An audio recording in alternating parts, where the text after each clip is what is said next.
Well, about to blow, and I've been caught in the undertow. So toxic, but I can't get enough.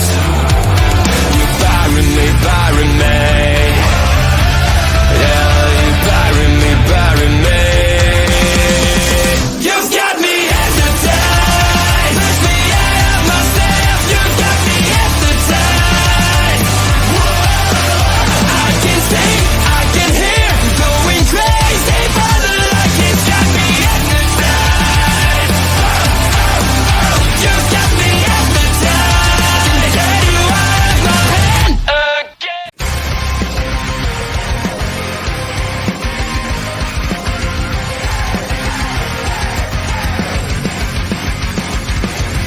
Everyone is watching me when I'm coming around. They all are judging me when I'm lying on the ground. I've got no shelter, I've got no escape. My life is a prison and I can't run away. I feel it in my bones. I'm losing it. Hello, everyone, and welcome to Taking Over. I am a little fries, and I'm joined by my. Wait, that's not astridpizarro.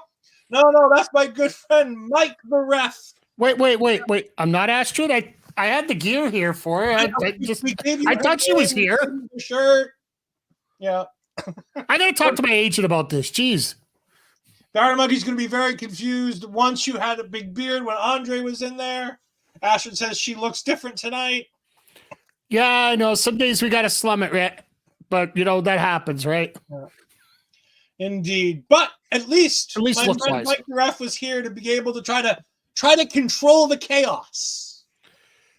I just know that you seem to sometimes stray off the straight and narrow, sort of like the way Booker T does in his commentary. Oh, I try to get you back on route here, and let's have a good, effective show here, because Roadblock is coming up next week, and we need to get right into that Roadblock. We do need to get into that roadblock, but unfortunately that's 7 days away. But tonight, we got a fun episode of NXT to talk about. We got Mike the Ref here to join us, and Mike the Ref's got all kinds of stuff to talk to you about later, about his AEW sidecasts, about the Revolution stuff this weekend. We're definitely going to go ahead and talk about that as we go through the show. But Mike, what did you think of watching NXT tonight? I think overall it was a pretty decent show. Essentially, it's a go-home show to one of NXT TakeOver, NXT PL, but not a PLE level, but one of their A shows. Tuesday shows, I call them. There's special named special shows there. Yeah. I think it's set up a few matches. I don't know if it really I think now we have 4 matches scheduled for next week now that are official that we'll get into here. But overall, I think it did set some good blocks for that show next week. But it definitely had its ups and it did have its downs to take Simon Miller, unfortunately, into count here. So, yeah, one of those. Yeah, overall it was good. There was a Twitter segment that we'll talk about in a little bit between Jaida and Gigi. But in the beginning of that, they're talking to Ava and they're asking her about the show tonight and getting ready for Roadblock. And she goes, yeah, every show is a big show from here on out because we're pushing to Stand and Deliver. And I like the idea that they're going to kind of push every week to be a good show, as they build the building blocks to Stand and Deliver. Every promoter is supposed to say they're going to have a good show every week. So, yes, but not most promoters say they're going to do it and then don't. Well, I guess the proof's going to be in the pudding here the next few weeks here. So, yeah. We start tonight where NXT started. Ilja Dragunov outside in the ring. Melo comes down. Melo's got his security crew of, I'm sure, at least one future NXT champion, not former, future NXT champion in there. I think we compared him to, like, there was a Wish.com Roman Reigns, a Wish.com Josh Alexander, a Wish.com Big E. Yeah, a couple of Wish.com Creeds were in there too. Yep, that's right. Yeah, there's a whole bunch of guys in there. But you know what? At least it was better than the guys that Paul Heyman could hire, the suspended New York Police Department guys, which included AJ Kirsch. For those that don't know who AJ Kirsch is, he played Buzz in the WWE 2K21 game, I think. No, 20. 2K20. There's no 21. 2K21, yeah. I always get that missed year. I always forget. I always think it was 2K22. We all considered the game 21 was just as good as 20. Don't feel bad. Yeah. Couldn't have been any worse. But no, he played Buzz in that. He does a lot of the motion capture. It was good to see him out there. He's a former NXT Tough Enough, or WWE Tough Enough, not NXT Tough Enough. He was in TNA. He did a gut check. He's a good hand. He was the Yola County Tag Team Champion on a squash match against Braun Strowman. It was a nice reference to have him there, but this segment here that we had between Ilja and Carmelo, frankly, it's just a little quick back and forth saying I'll see you in the main event. Nothing really to write home about. But a good thing, these guys both want this so bad that they have to do it in the beginning of the show. But the pieces aren't in place just yet.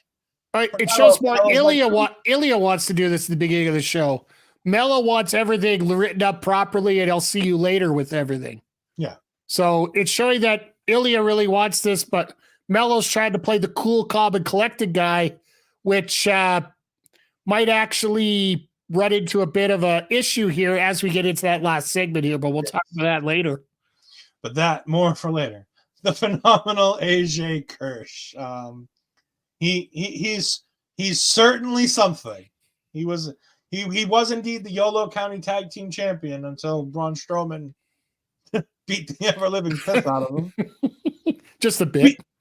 We do get the backstage promo that I was talking about earlier between Gigi and Ava, saying that there's something. Gigi wants to talk about her future in the women's division.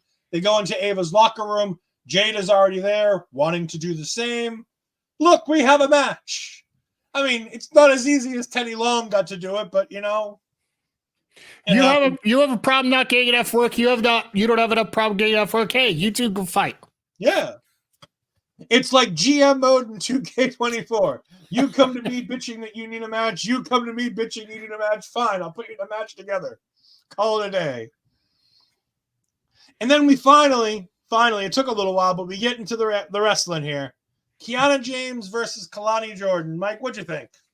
Well, first off, I need to get this out right away because we were talking about this later on the show, but I want to talk about it right now. How the hell do you and Astrid put up with Booker T on commentary for 2 hours straight? It takes a lot of trial and practice. But again, Booker T was a sight for sore ears after listening to Byron Saxton for 2 weeks. That'll last about 2 weeks here, but that's okay. Oh, no, it's already gone. This is the last of his goodwill. And there you go. Astrid has a simple answer for this. But I will say they did have a great line in the beginning of the match. They were talking about another James being jealous of Jordan. Yep. And I popped pretty hard for that one. Yeah, Vic really got Booker with that one, too. It took Booker a couple seconds to recover to that one.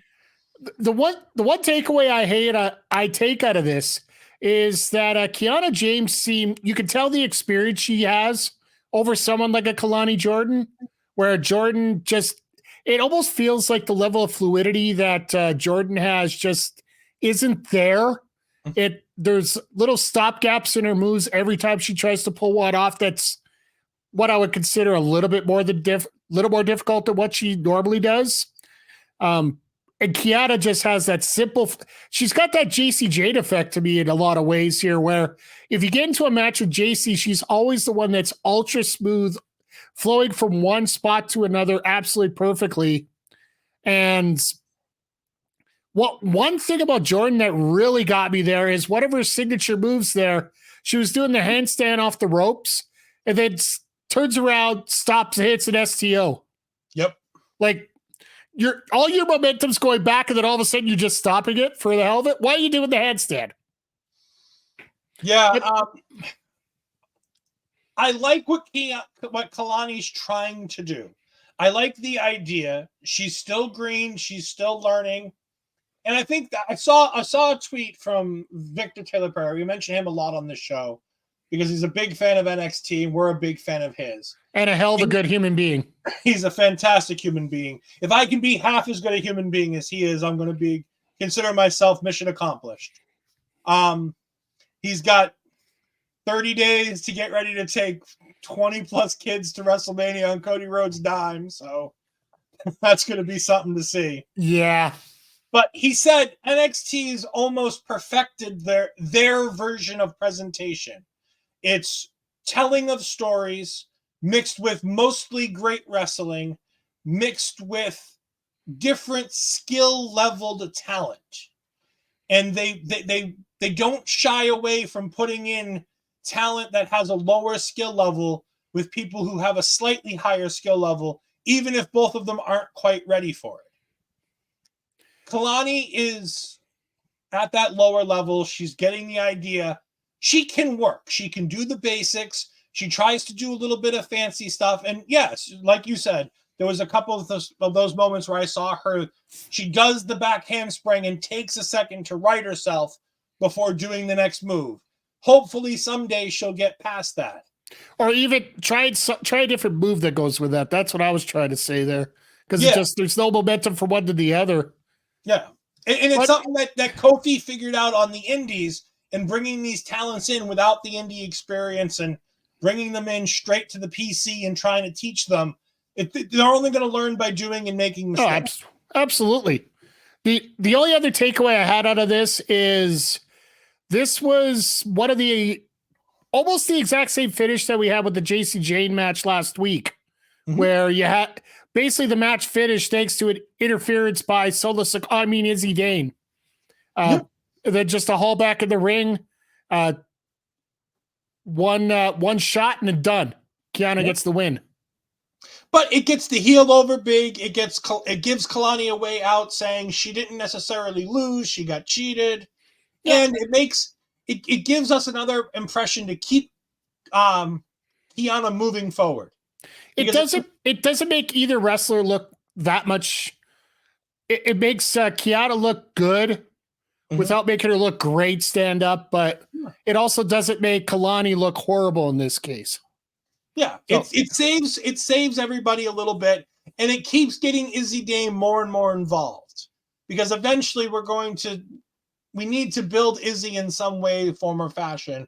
And I think it's good to have this. Plus, it gives Kelani another match that she can have against Izzy, and she can go ahead and do this. Maybe it gets Kelani a tag team partner like a Fallon Henley or a Ren Sinclair to go ahead and take on Kiana and Izzy Dame. But I like the fact that Kiana, like you said, she's moving forward. She's getting better. She's starting to feel like a well-rounded wrestler at this point. She's not top level yet, but she's gotten to the point where she can have a good match with somebody who has less skill than her, as opposed to needing to work with people who have more skill than her. For me personally, I wouldn't mind seeing Kiana get possibly a shot at Lyra, just for maybe not necessarily have her win, but have her in that position where she can test herself and see if she can keep that same level with somebody like a Lyra Valkyria. Yeah, I'm all in favor of Kiana getting more opportunities, but she gets the win here. Speaking of Lyra Valkyria, after the match, we get a recap of Lash versus Lyra last week in the Open Challenge. We're talking about the Shotzi injury without showing it. We're like, they're like, thank God. We're moving past this. We're just going with this is what happened to end the show. And this all leads to showing us Roxanne backstage, pulling her best Christian Cage from WWE when he was with Tyson Tomko, throwing another hissy fit about the fact that she was in the shower as opposed to being in her gear and ready to go. There's a reason why Matt Cardona says he's always ready. Well, it's actually interesting here. I really wonder, and it makes me not concerned. It makes me excited to see whether Roxanne's actually doing a slow heel turn here, or is she just getting frustrated to the point where she'll get a championship? I think they're slowly turning her heel in this case. I think it's both. I think it's slightly turning her. My guess is they want heel Roxanne on the main roster, so they want to start turning her here. And I think that the match at Stand and Deliver is either going to be a ladder match, or it's going to be the one-on-one Lyra versus Roxanne, where Roxanne finally loses one-on-one, and we can put this to bed and we can send Roxanne to the main roster. because there's nothing, even as a heel, I don't know if there's really anything for her to do in NXT. One thing I want to see what she can do as a heel, because typically when you're dealing with, I'm going to say old WWE, having a person as small as Roxanne be a heel is not exactly something that, it'd be like turning Rey Mysterio heel. It's almost like impossible for them to do. Yeah. I'd like to see what the new regime is able to do with it. Yeah. And I'm all in favor of turning her heel. I hope that it works. I hope that it succeeds. But at the same time, we're sitting here, and I said it last week and I'll say it again. I don't think she has it in her to do what Bayley did. There was something special in Bayley to make her the heel turn work. I don't know if Roxanne has the skill set to make it work. I'm excited to find out. I want to see if she can.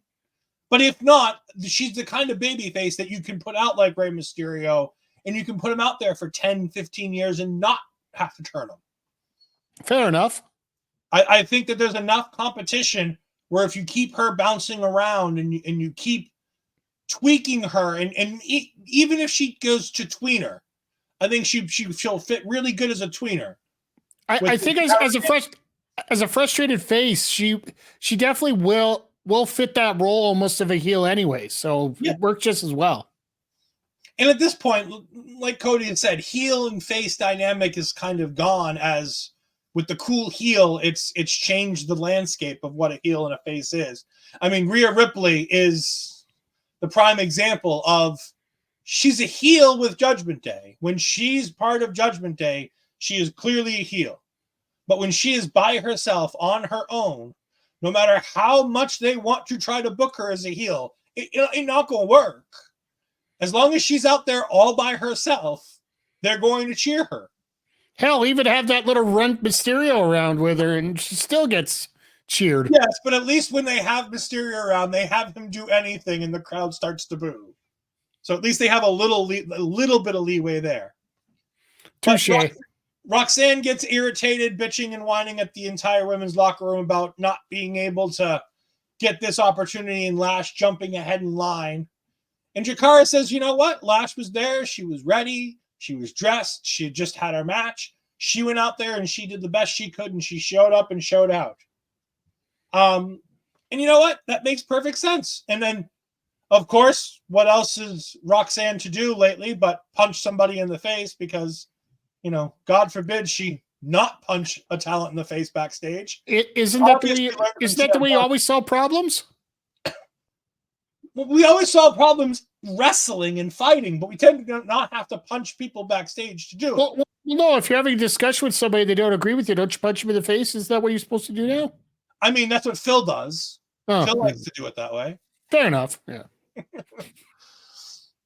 But we go ahead, and that match is made for later on tonight. And then we get the Good Brothers. Oh, one thing we did get in between this, I do have to interrupt. We got a commercial saying The Rock's going to be on SmackDown in Glendale, so I have to remind myself not to watch SmackDown on Friday. Yes, The Rock is going to be live on Glendale. It's a sold-out show. Anyway, back to the Good Brothers here. The Good Brothers versus Idris Enofe and Malik Blade. Mike, what is your opinion? Me and Ashley kind of got ours out there last week, and we heard from some of the people that weren't exactly thrilled. What are you thinking about having Anderson and Gallows sitting here in NXT now?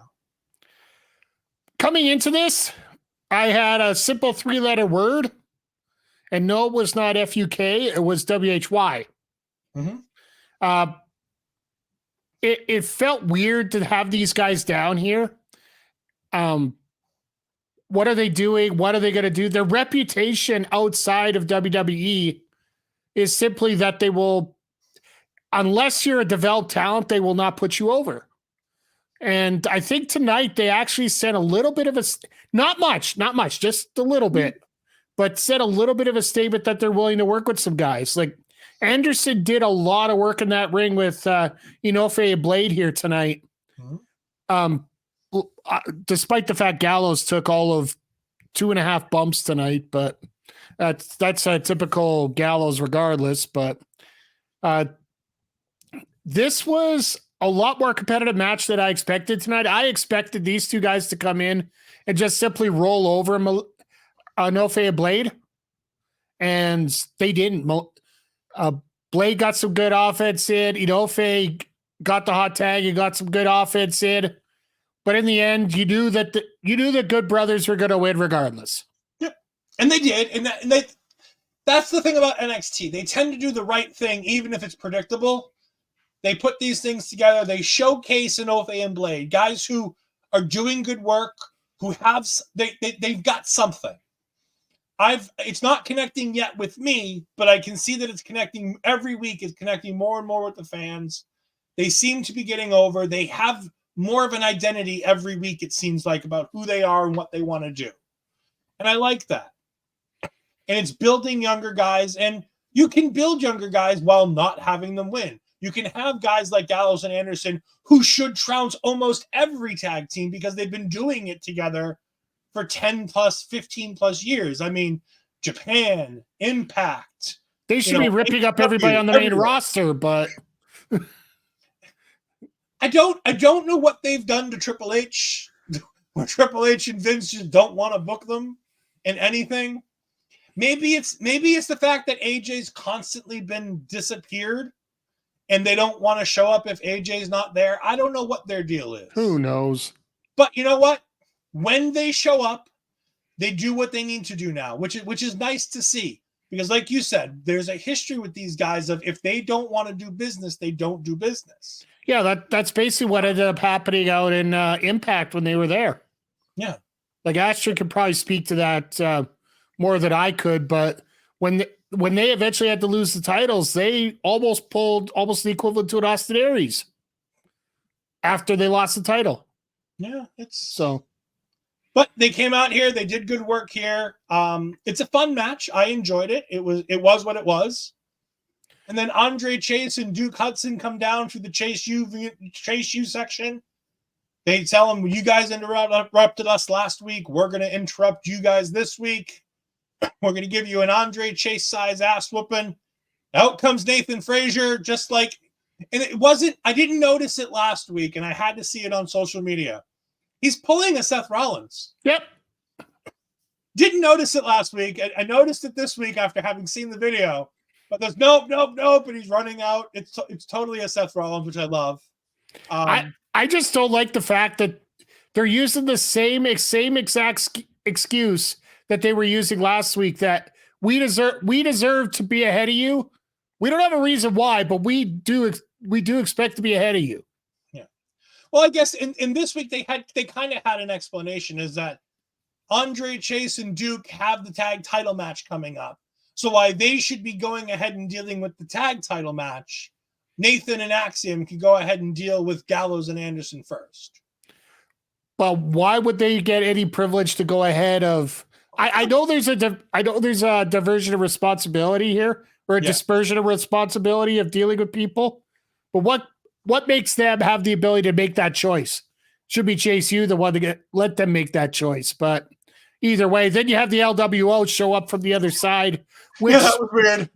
Well, the best part about it is they didn't say anything. They just hit them. Yep. They didn't have to interrupt with voices. They just let their actions do the talking, which I think for those two is probably going to be the best thing to happen.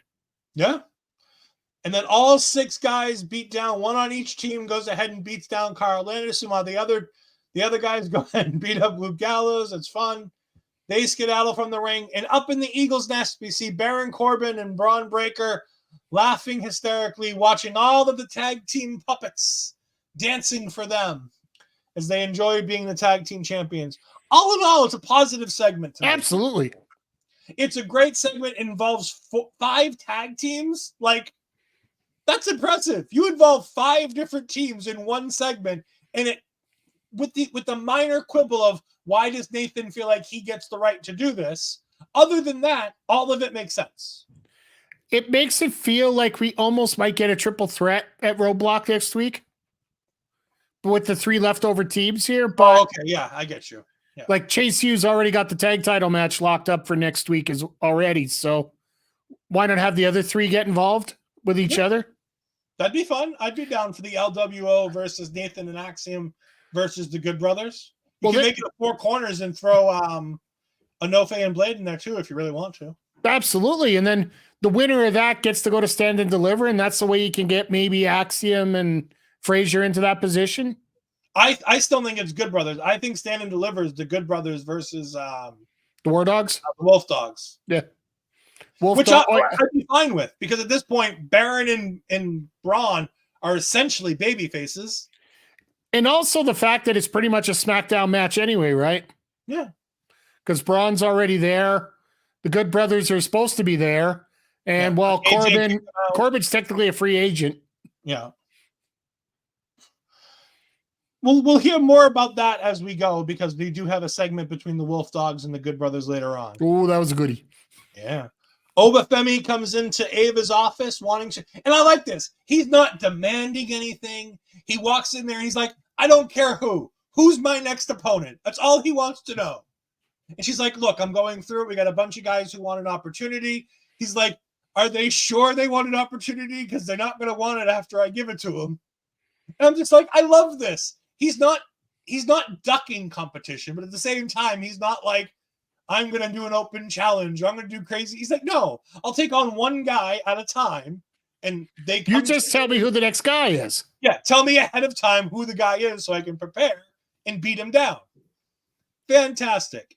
And then they teased me something I thought I never knew I needed until I saw it. But we need it.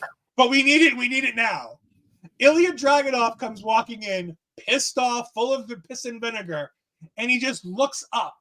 And he has to do a nice little look up to get to Obafemi's face. And they just stare at each other. Man, that was a sight you just looked at. You're like, yep, this is going to happen. Yeah. And the best part is, nobody says a word.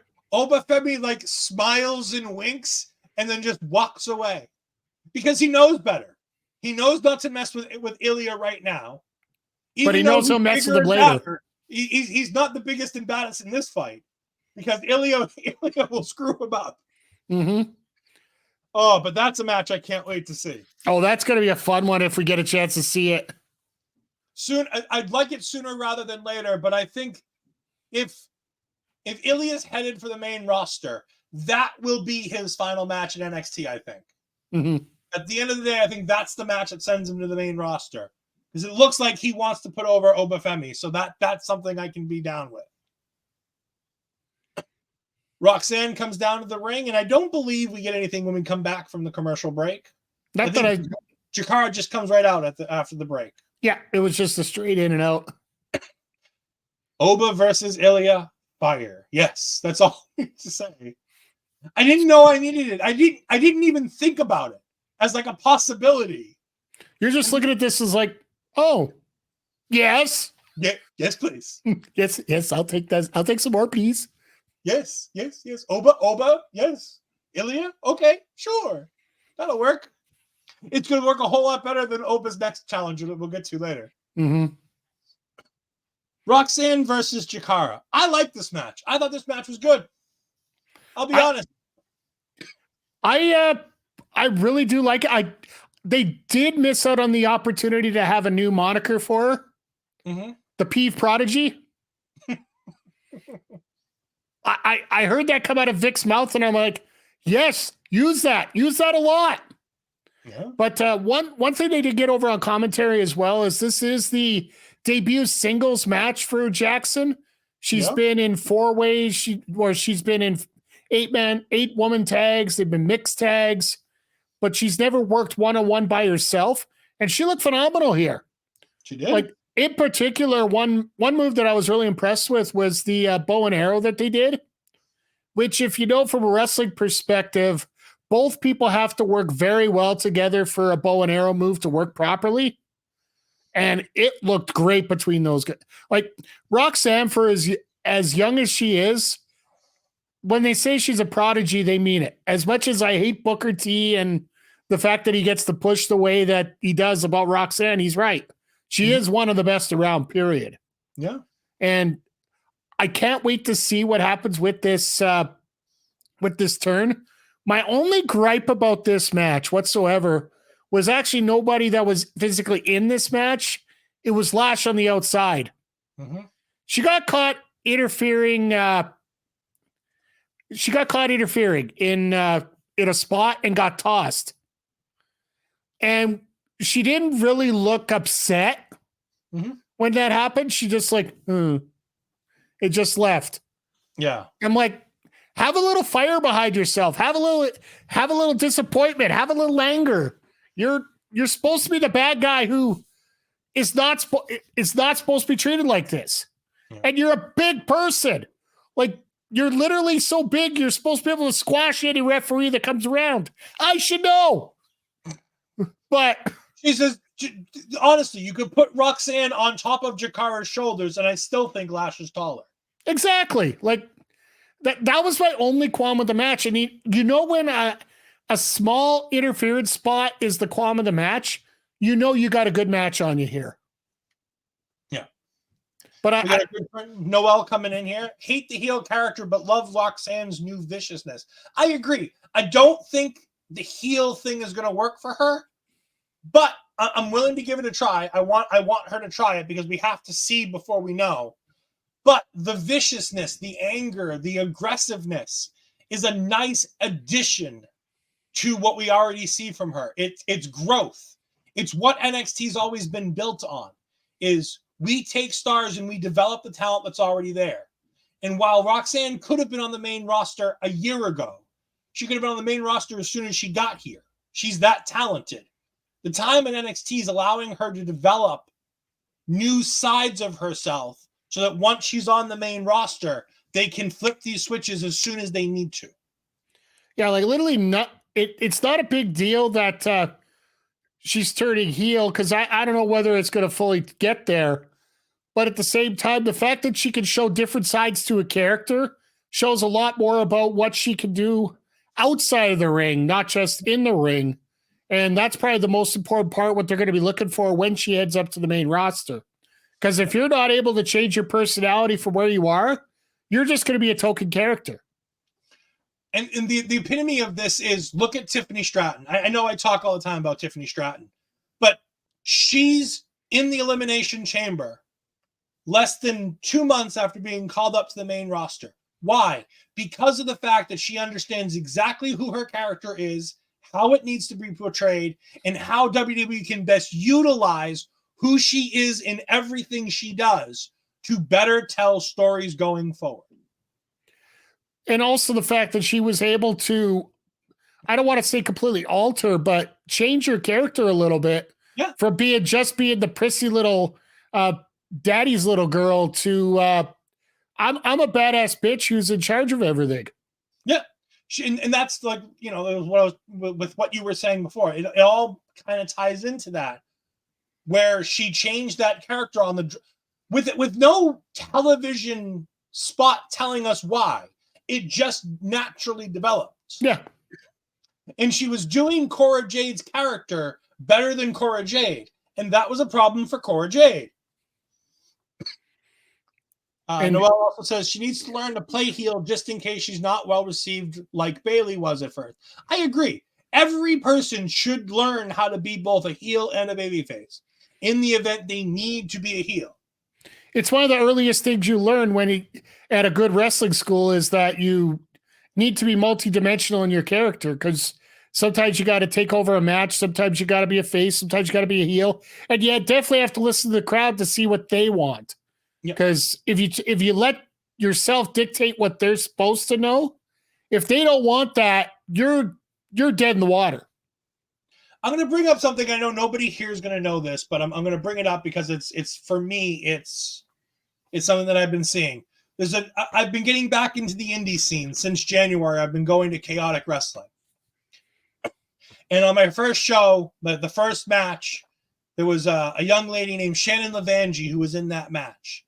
And her moniker is the Troublemaker, which works both as a babyface and a heel. She works in Chaotic Wrestling currently as a babyface.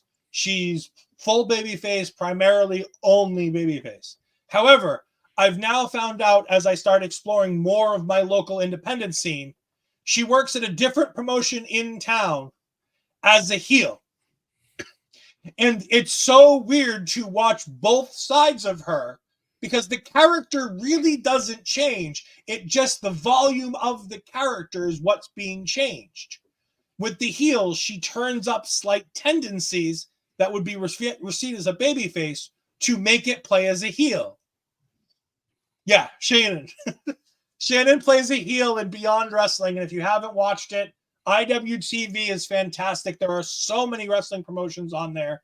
If you're interested in getting involved into indie wrestling, you can find a local promotion near you via IWTV and go ahead and start supporting your local independent wrestling. Because as Mike knows, that is the lifeblood of the wrestling business. Oh, of course. Independent scene. Absolutely. But yes, I agree. Roxanne did really great turning up the aggressiveness, playing up as the heel. But we can't discount the good work done, like you said earlier, about Jakara. First singles match on television, she killed it. First match back from injury because she busted up her hand right before the breakout, and she killed it. Like, she did such a good job. In comparison to her tag team partner, Lash, it's so night and day between the two of them. Like, they both had the skills to do it. It's just learning the finer things in the personality, and you can tell that Jakara's picked it up more than Lash has, really. Yeah, NXT has an abundance of potential right now. Right now, that NXT Women's Division is burdened with potential, and they've got the people there in place to go ahead and go from potential to stardom. We just have to give them time. There's one thing that I notice about NXT, and this could be another conversation for another day here, but in many ways, I equate it to junior hockey when we're watching up here. Typically in a junior hockey team, you'll have 6-year cycles, but from going to great down to developing and then back up to great again. And it seems like NXT has really started to follow that model as well, based on the number of call-ups they get from the main roster. And right now, we're starting to get to that point where everybody's starting to get to that peak again before we start having to worry about people getting signed here to main roster spots. Yeah. And the great thing is right now, unlike in the black and gold days, where there was a logjam of great talent that was never going to be properly utilized, you can look at the talent that's gone from NXT to the main roster lately. And while some of them aren't being utilized to the best of their abilities, look at Grayson Waller, look at Tiffany Stratton. Those two are already being utilized in fantastic ways. Even if Grayson's eating loss after loss after loss, he's on TV in big spots. They're putting him with big names. They are making sure he is primed and focused to be the star of the future because they know what they have. And even to a smaller degree, Austin Theory, too. Yep. Because I'd like to see where that's going to go, but that's a different story amongst itself as well. Yes. We get the girls, and I say the girls, we're getting Thea Hale, JC Jane, and Jasmine Nix talking about the date that went wrong the week before, or 2 weeks before on Valentine's Day. Riley tells Thea that he just wants to be friends. And Jasmine's like, well, of course. And Thea's like, why? I'm confused. And she's like, well, you had a bad date, so of course he just wants to be friends. And of course, JC's trying to talk to her, and she's like, look, he wanted the old Thea. The old Thea's a loser. The old Thea's dead. We don't need any more of that. We need the new Thea. You need to go ahead and get new guys. And you can start to see Thea's starting to backtrack the JC Jane theology that she's been eating up with the spoon lately. Did she start to discover what the plans were originally anyway? Yep. And more importantly, she's seen the writing on the wall with last week and this week with how involved Jasmine is as a toxic teammate, I'll call her, because it reminisces that feeling of that toxic attraction feeling. Jasmine Nix fits so much better in that toxic attraction style mold with JC Jane than Thea Hale ever did. Jasmine looks the part, she sounds the part, she talks the part. Mm-hmm. But this is going to make Thea such a better babyface coming out of this. That match at potentially Stand and Deliver if they play this right, this could be a stand and deliver match between JC Jane and Thea Hale. I actually think it's going to be a tag match, to be honest with you. With Fallon? With Fallon here as the fourth person in this setup here. I could see that. I'd be down for that. But eventually it's going to lead to that one-on-one singles match that I'm excited to see. Kiana then comes in and starts talking about the calendars. Oh, wait, what? Yeah, this that calendar. This calendar? That calendar. This calendar. She's talking about how it sold out 3 times since it's been released, Mike. Oh, you mean this calendar? Yes, that calendar, which you can find on WWEshop.com. And if you're going on WWEshop.com to buy that calendar, make sure you go ahead and scan this QR code first to go ahead and put a little bit of that money back into the pocket of our own, the natural Astrid Bizarro, as she goes ahead and uses her WWE Shop affiliate.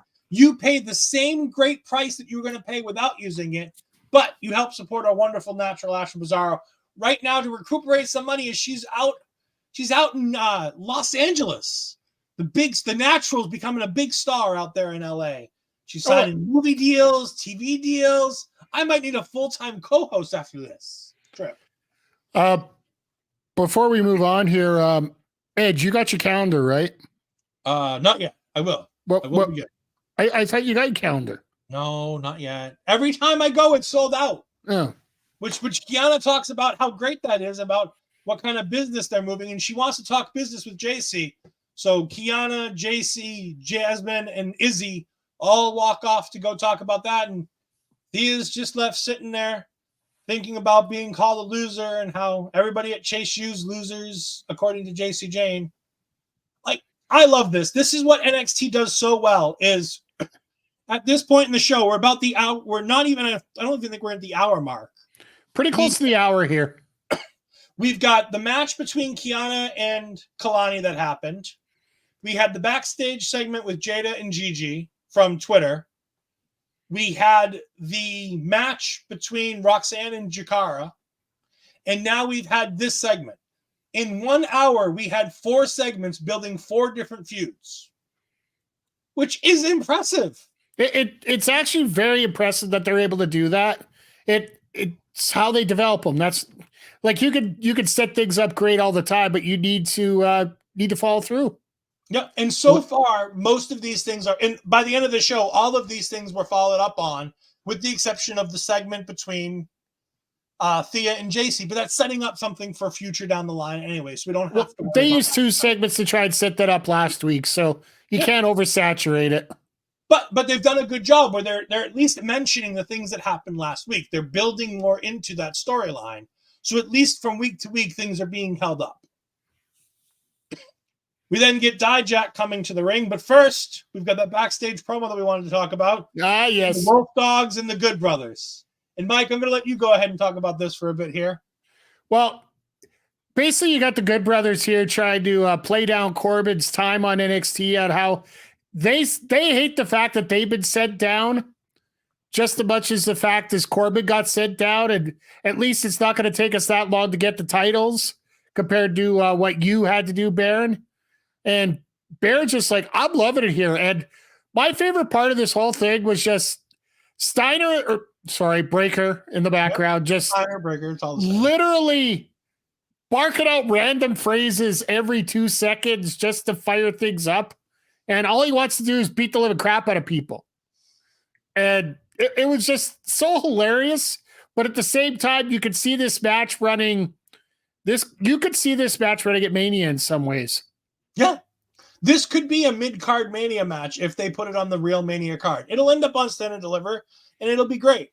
The other thing I like about this is Braun has this great line after, they're making fun of Baron for being a comedian, and Braun's doing his part, piping in things, and they all kind of look at him weird. And he's like, look, he brings out the fun in me. Me and him, we have a bunch of fun while we're back here, while we're talking, while we're, anything we're doing that's not in the ring, we're having fun. But as soon as we get our stuff on and we go in that ring, we get serious and we can take people down. And you guys are no exception. We'll take you too. And I'm like, ooh. I didn't want this match when I first saw it, but I'm like, I could be in for this at Stand and Deliver. This will work.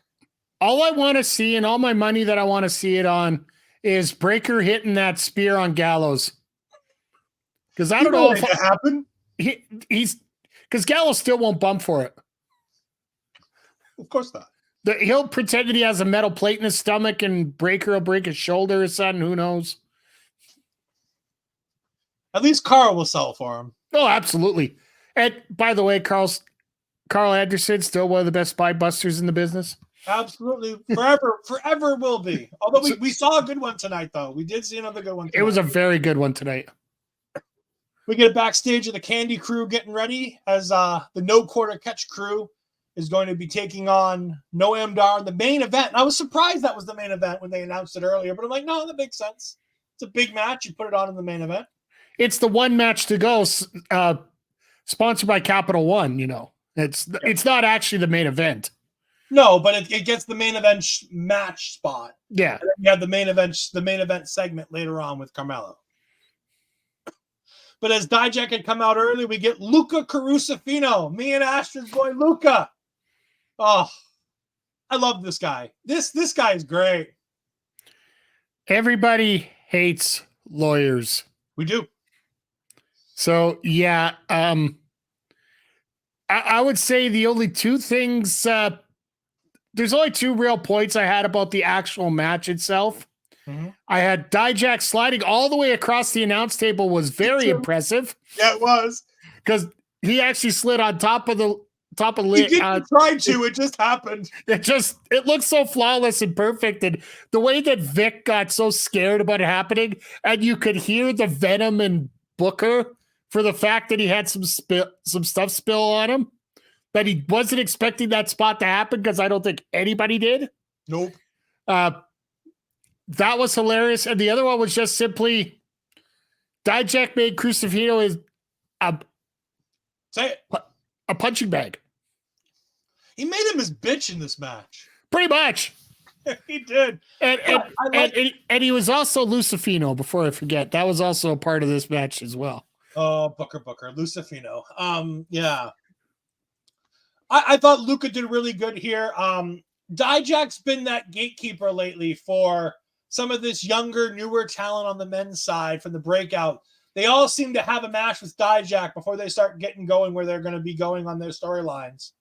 But I like how they intertwined this with Luca was trying to look out for Dijak and be like, look, you can't do this. This is illegal. You're going to get in trouble. You're doing it on television. You can't do this.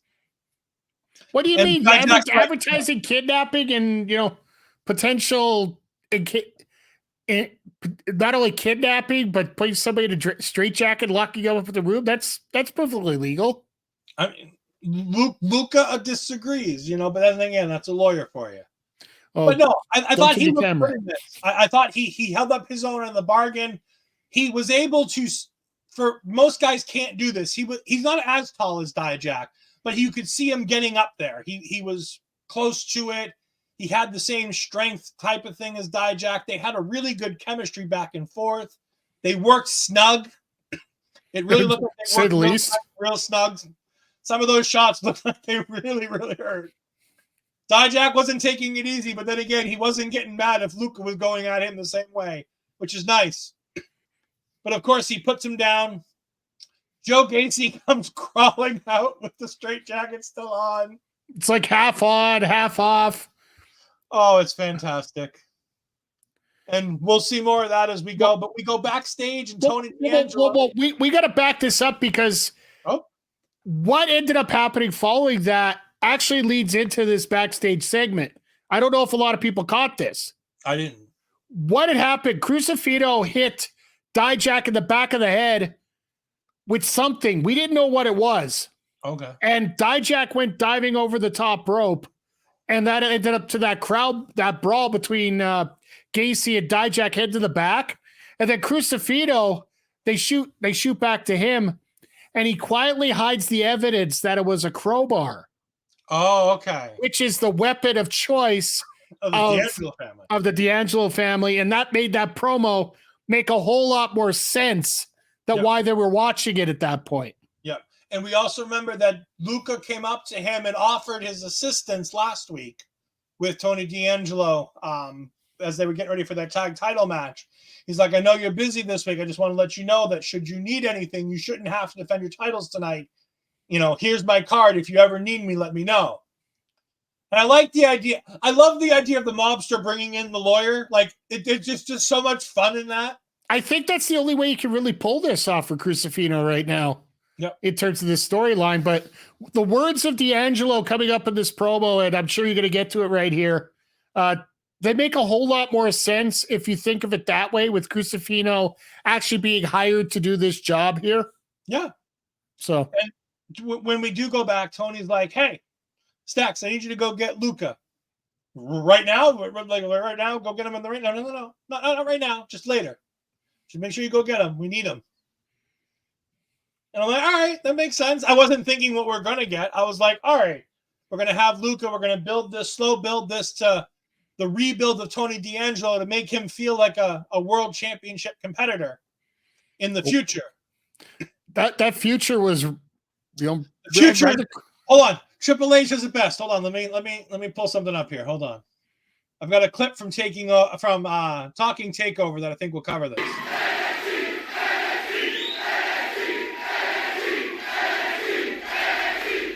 NXT is the next generation, and the next generation has arrived. Yeah, that pretty much sums it up. That sums it up because, again, today is the 10-year anniversary of NXT Arrival, the first live programming on the WWE Network. 10 years ago today. Wow. I'm getting old. I know. But if you want to go ahead and talk about old NXT takeovers, you want to see the golden age of NXT, make sure that you catch me and Astrid. We've done 2 episodes already. Our next episode will be airing in the near future. Once she's back and rested again, we're going to be going to NXT Fatal 4-Way. With the main event will be Tyson Kidd versus Sami Zayn versus Tyler Breeze versus Adrian Neville. It is going to be a fun main event for that show. Just think of that right now. Just think of the level of talent in that match. Yep. If we got a rematch of that right now, could you imagine? God, I would love to see one more Tyson Kidd match. I really would. I mean, I know we all would. We never will, but God, I'd love to see one more because he had just finally gotten everything behind him. Gotten the company behind him and everything else, and then it all fell apart. But that's our Talking Takeover. We're here to talk NXT, but right now we're gonna take a minute. And Mike, I wanted you to tell the people about what you do here on Twitch, here on YouTube, all the fun stuff that you're into, and where the people can find you. Wait. Well, we're cheap plugs. I never do those. You might not, but we're gonna do them now. Oh, fair enough. Well, twitch.tv/Mike the Ref. In terms of wrestling wise, I do have a AEW Dynamite sidecast that we do every Wednesday night. We talk wrestling. We talk about a whole bunch of things. I think, well, last couple of weeks we were talking different gifts and different, I think it was different sandwiches that we wanted. We had one episode there. What kind of energy drink would be best instead of Ric Flair's drink? But all bunch of different topics. So, and starting after the pay-per-view coming up this Sunday, we're going to be going twice a week with Dynamite and Collision, both having sidecasts. And as well, on top of that, because I can't never do just one thing, starting the 9th, we're going to be doing WWE 2K24 GM mode as the game releases on the 8th here. So we're going to be running after Dynamite and Collision. We're going to get a couple hours in every week, and let's put it through the paces of the new game, and maybe we'll be able to do a little bit better than what we did last year here. So, yeah. And of course, for those that are looking forward to it, Mike does even more gaming content than that. That's just wrestling-based stuff. Don't forget, Mike the Ref also plays fantastic things like MLB The Show. He also plays things. He just got finished playing Forbidden Dawn. Horizon Zero Dawn. I just finished up. It's starting this Monday. Every Monday night, we're actually going to be playing Legends of Zelda: Tears of the Kingdom. There you go. And just a quick plug for this week. Thursday, we're going to be doing Suicide Squad Kill the Justice League. We haven't killed Batman yet, so you can still see the good scene later on. But it's the rest of the week's pretty much in the air because, well, as of 4 hours ago, I'm on holidays this week, so who knows where we're going to end up here. So yes, holiday. But yeah, if you want to check things out, the links are there. Linktree, there's everything listed up there. On our YouTube channel for wrestling, I actually have replays of the sidecast as well as replays of Andre and Melball's Wrestling Talk. Their regular weekly shows are there on a week delay, so, they can get all the original hits off their video. This is a nice little second hit from a nice second place. As Astrid's throwing out links out the wazoo here. And on the YouTube gaming channel, we have 2 independent wrestlers and maybe a third one coming up soon. Spoilers. That we are going to be, that we just play different games. Like I know Rick Jules plays Pokemon. PJC plays a lot of MLB The Show. I'm all over the place with mine, so. Speaking of friends of yours. Oh, my. You know what? We're doing plugs for a moment. Let's throw another one out here. Heels, Pops, and Chair Shots podcast every Thursday night, 9 p.m. Eastern, 7 p.m. Mountain Time, 6 p.m. for the guys on the East Coast. They do a fantastic job talking about wrestling there. Bunch of guys that know all about wrestling and have a lot of experience. If you guys need a link, well, come over to my show tomorrow night. We'll get you links all over the place here. So, but they do an absolutely fantastic job. I just wanted to go ahead and give you that opportunity to tell people why because normally we do them at the end of the show, but by the end of the show, people are dropping off, people are going to bed. So I want to make sure we got some time to get you out there and tell people who you are and what you do, early enough. Well, I thought most of the people actually be asleep right now, so they'll be watching this on the replay when they wake up. They might be doing that too. We got 9 people here currently, so. Oh, we're just piling everybody in here tonight. Yeah, so once again, everybody, thank you for coming in here. I know this doesn't get said enough by that guy, but we do appreciate having you here.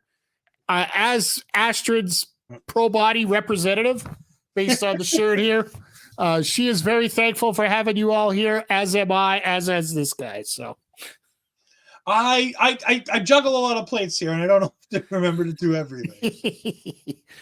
Speaking of not remembering to do everything, we get Lyra Valkyria heading to the ring. But first, we get Noam Dar and Aura Mensa backstage telling us nothing. This was amazing, though. Yes, it was great, but it was a nonsense segment. The best part is watching Noam Dar get spooked by Kelly Kincaid, who I don't think she could scare anybody. And yet Noam Dar is so on edge, so you could actually tell how worried he is about tonight's matchup, as much as he won't say it. Yeah. But I was just gonna say, yeah, just an absolute stock promo. You could basically look on WWE 2K24 GM and find exactly that promo right there. Yeah, self promo talking about how it doesn't matter who it is, he's going to win the match and become the champ, stay the champion, including if it's Charlie in the Chocolate Factory.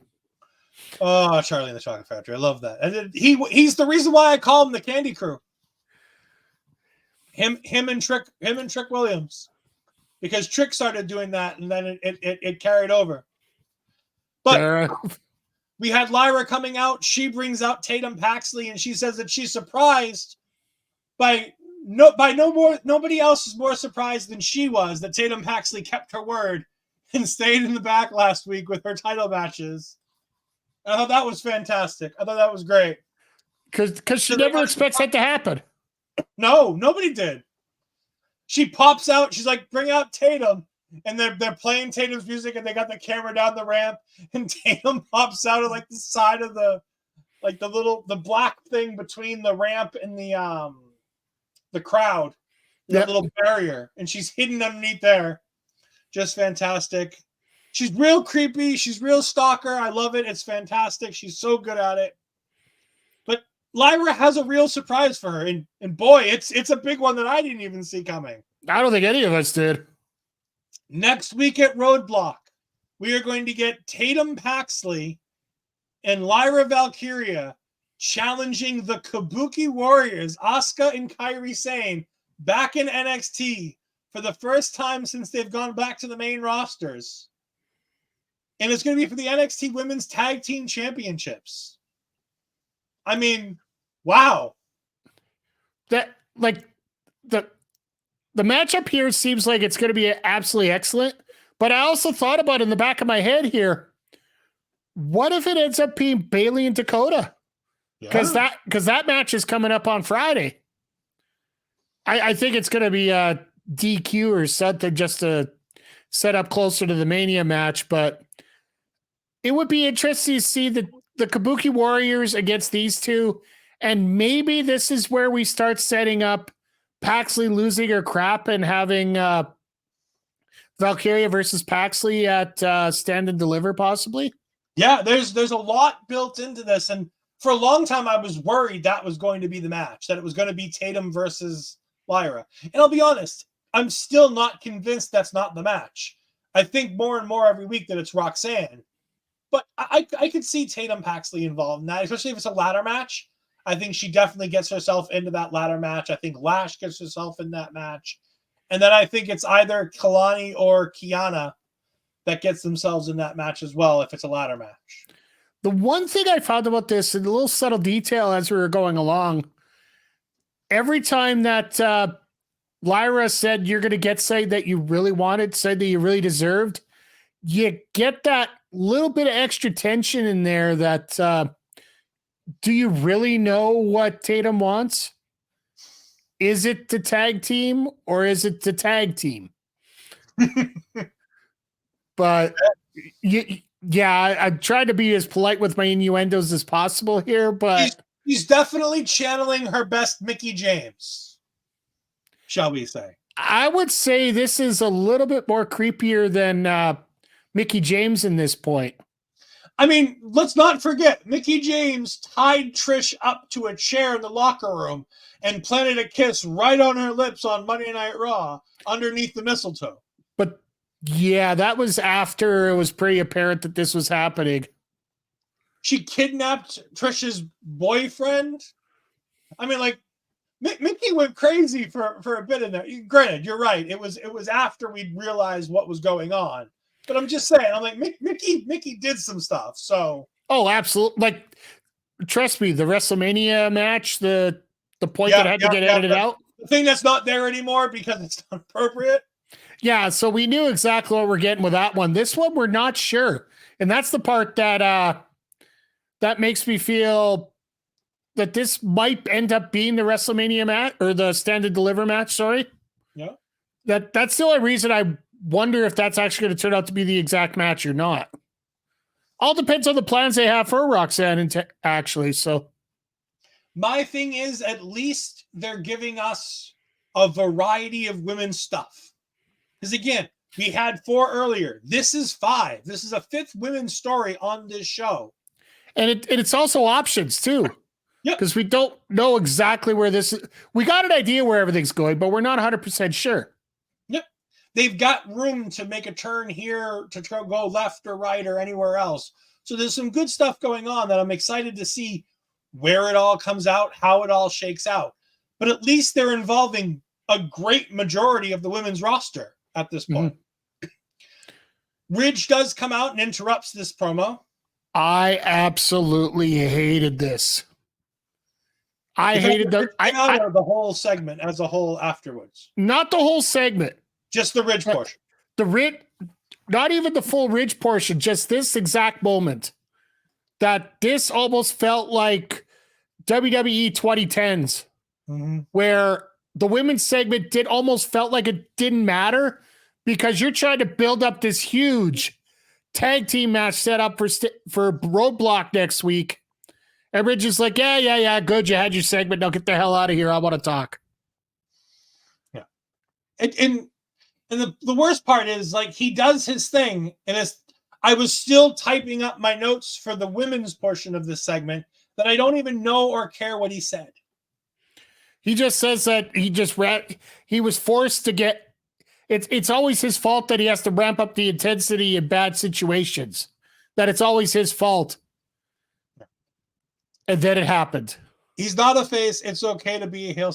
I agree, but it's just WWE has a history of being poor to women and not giving them the time they deserve. And they could have given this segment another 20 seconds to let them finish, cut to the picture of the match, and have Lyra and Tatum run out the corner to the back by where the Eagle's Nest is, get out that way, and then let Ridge come out to a clean ring, as opposed to kind of running them off. Yeah, you could have had that quick segment with Jensen and Obi in the parking lot. We're going to get to that. We could have threw that there in the middle and just have Ridge come out right after that. Yeah. And I agree with you, Take It here, that the Ridge babyface thing just wasn't working, that he was going heel. It's this specific way that they did it. Because right now in WWE, I'm not getting into politics any further than this, but WWE has earned absolutely zero credit when it comes to dealing with men taking over women's situations. While their booking has been great for the women's segments, but when it comes to interacting men versus women, I'm sorry, they're still not out of the woods on that yet. I wholeheartedly agree. And then we get Ridge. Ridge is out there, and Mike, I know you're an AEW fan. I know you love your AEW, but you couldn't leave your AEW stars at home when you came to talk about NXT, could you? No, I couldn't. And I'm going to let you go through this here first, because. So we hear a familiar voice. I couldn't place it when I heard it, but we heard it, and the lights go down, and we get this. And I know the picture's a little cut off, but truth will ultimately prevail because there is pain bringing it to light.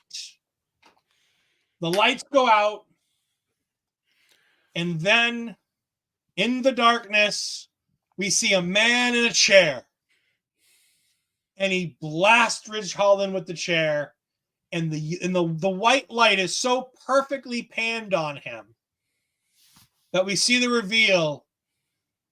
He's not a perfect 10. He's not the chairman anymore. Are you sure about that? Spears is here. I think that this is more, because if I do remember right, this promo, that those words that are up on that screen, yep, are similar to some of the earlier promos when Spears was taking on Rhodes in AEW.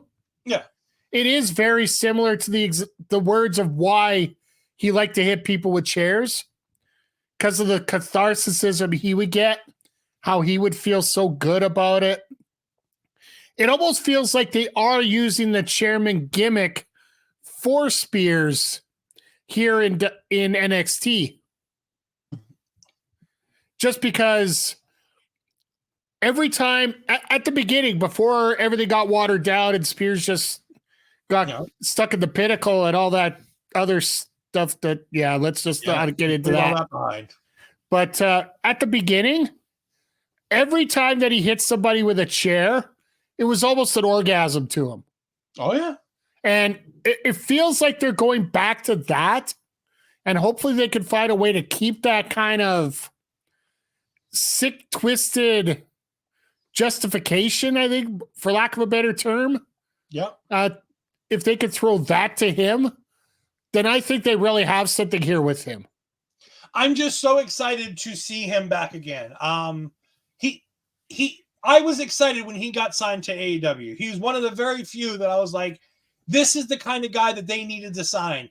The kind of guy who WWE kind of sort of pushed him, and they kind of sort of had an idea for him, but they kind of pigeonholed him a bit too much, and he didn't really have anywhere to go.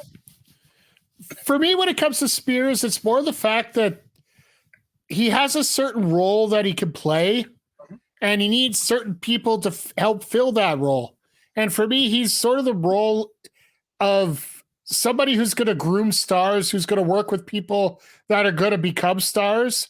And I don't know if there was enough people in AEW that would fit that role that he could use to work with him successfully. Now that he's got all this talent down there in NXT that he can work with right now, to me, it seems like a perfect fit to have him down there. It was a perfect fit when he was there, and it's a perfect fit again. A 10 out of 10, without a doubt. Yes, so I'm so happy to see him out there.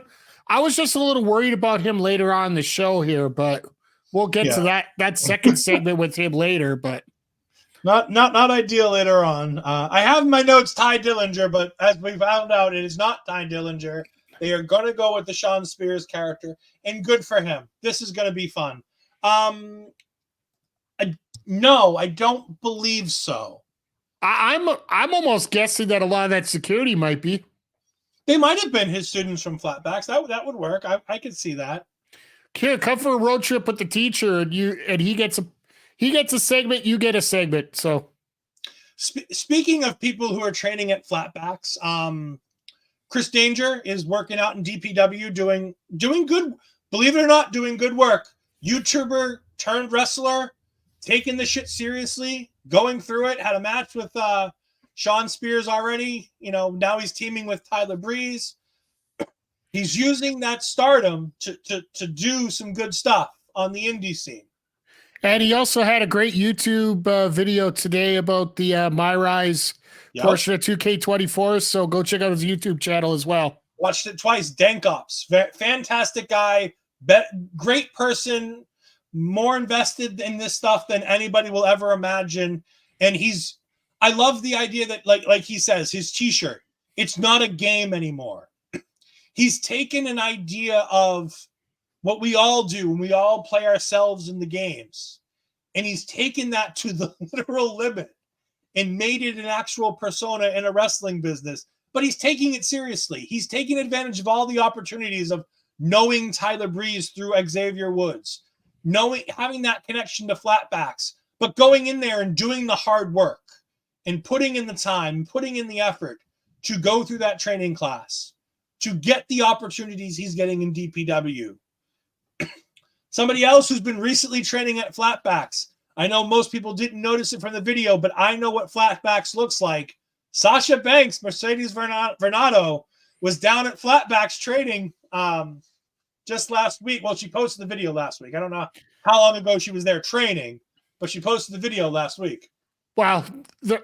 The amount of people you get to work with down at Flatbacks and just the overall level of talent that's there just as a base, not just from the coaching, but the overall students that are in there.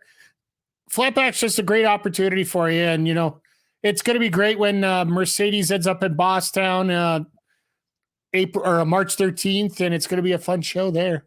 Yeah. And we're going to have to fix that eventually here. My bigger Boston show is 2 nights later. Cold Fury, Chaotic Wrestling. We got JT Dunn in the house, man. That guy's on a roll right now. Yep. He's wrestling Mustafa Ali in a couple of weeks in Connecticut. He's got a match against who else is it? It's not just Mustafa Ali. He got another one against a TNA guy coming up recently too. He's on a roll right now. Really excited for Shawn Spears to be back. I want to see where they go with this because I think he's uniquely built to have a very viable role as a coach and a talent in NXT. And if you can incorporate Flatbacks into the Performance Center and have a connection there to give them another form with guys that WWE trusts. They trust Spears. They trust Breeze. To go ahead and give these talent in the PC another look at what wrestling looks like from a different angle. There's nothing but upside with this guy. Absolutely. But we do move on, and as you said, Obafemi's coming outside to get a bit of fresh air, and his night's over. He's not got a match tonight. He came and talked to Ava like he was supposed to about who's next. Up comes Jensen talking about, Briggs told me to get a pair of balls, so I'm going to go ahead and I want to face you for the North American Championship. Oba just looks him up and down and goes, are you sure about that? We need to see a bloodbath here once again. He got one last week. He might as well get one this week. What the hell? No, I'll take it. Why? You know what? Obafemi said it the other week, and I know we saw Lexis King again tonight, and he's not holding up to his word there, and I'm gonna definitely have a tweet with him about that. He said, "Don't send him anybody you want back." Well, I didn't want Lexis King back, and he's still back, but they sent him to Oba, and that was nice. Now they're sending Brooks Jensen. It's like Obafemi's listening to my wish list of talent I don't want to see no more, and he's putting them all out to pasture in the North American title picture. Well, I'm pretty sure that Noel Take-It is actually Obafemi's manager, because that's basically what Obafemi's doing, is taking no L's. Yeah. And Jensen's going to be taking all the L's here for a little while. I gotta feel that he's going to be losing. Something's going to snap at him eventually here, but I don't see anywhere where this gimmick gets rectified here anytime soon. But it's a match I'm down to see. I mean, it'll be fun. It's a nice, easy win for Obafemi, but it'll be a good match. It'll be entertaining enough on television. Oba will throw him around. He's a big guy. Like, I get it. Let's see what you did there. I got you. Moving on, we got Von Wagner, the Barry Monkey special. We haven't heard from him tonight. I don't know if he's here, but the Barry Monkey special. Von Wagner takes on Lexis King. I'll be honest, I went and used the restroom. I went to as soon as they announced that this was coming up, I went to the restroom. So I did come back. I haven't had a chance to see Von Wagner since he's changed the gimmick. I'll be honest, I've been up and down when it comes to my NXT viewing. Mm-hmm. To me, what Von looks like right now is if you took a thing to deflate a needle. Sorry, my words are great here. Take a needle, put it into Kali's body, and deflate him a little bit, and that's what Von Wagner looks like right now. I was going to say he's a slightly more charismatic version of Omos. Slightly. Don't know here. Either way, this match here, there wasn't a whole lot to it. Was a pretty basic match, I would say. Big man versus small man. Go take out the legs a little bit. You get Stone with the distraction. First he gets hit due to a misstep, a shove by King into Von into Stone. Mm-hmm. Nothing really comes of it until near the end when you got King trying to set up Wagner into the coronation. Stone comes up, distracts King just enough to get the silly roll-up victory for Wagner, who continues to get beaten down by the leg, and then Stone comes in trying to help out his client, his friend, whichever way you want to go with it. And he ends up eating the coronation, which I don't know, has Stone wrestled? He's wrestled that one match, right? He's had like 2 matches. He wrestled Braun Breaker at one point. He wrestled I think he wrestled another match at one point as well. Did he look this feeble after he took after he taken the coronation? He looked like Bart Simpson after he ended up stuck in that garbage can getting rolled downhill. It's a shame considering the fact that he's a former Impact Tag Team Champion, former X Division Champion. He's done a lot of good work. Noel says 2 or 3 matches. That sounds about right. Yeah. It is what it was. You basically said everything there is to say about this. It is what it is. It told the story. It continued the story. Yeah. But nothing new under the sun for this one. Nothing real progressed here either. Like, what are we going to do? Get another Wagner versus King match? I think we might get Stone versus King at this point. Or a handicap match. I don't know. None of it. There are no good options for what we're going to get out of this, unfortunately. Speaking of good options, we get a video package chronicling the Kabuki Warriors and their time in NXT, which is really good. I like this. There's a lot of material to pull from with this, with Kyrie winning the Mae Young Classic, winning the NXT Championship from Shayna Baszler, with Asuka being the longest reigning women's champion for a long time. in NXT. I think she still might have the longest reign in NXT history. No, that was Mandy. Mandy did that. Yeah, Mandy eclipsed the Asuka record. Yeah. But I mean, Asuka's just fantastic. And then you have, Tatum and Lyra talking positively about how they want this match. And Jaida comes in and she's like, why are you taking on these two guys? Why are you starting this fight? She's like, well, I wanted the time championship. It wasn't Jaida that asked that. No, it was the star of the episode. Okay. I know that Jada's part of it. And I forgot if it was Jaida who Jaida was sitting on the side there. She was piping it a little bit here about it, but the big talking point on this segment was Ariana Grace. Because of course, as soon as she's on the screen.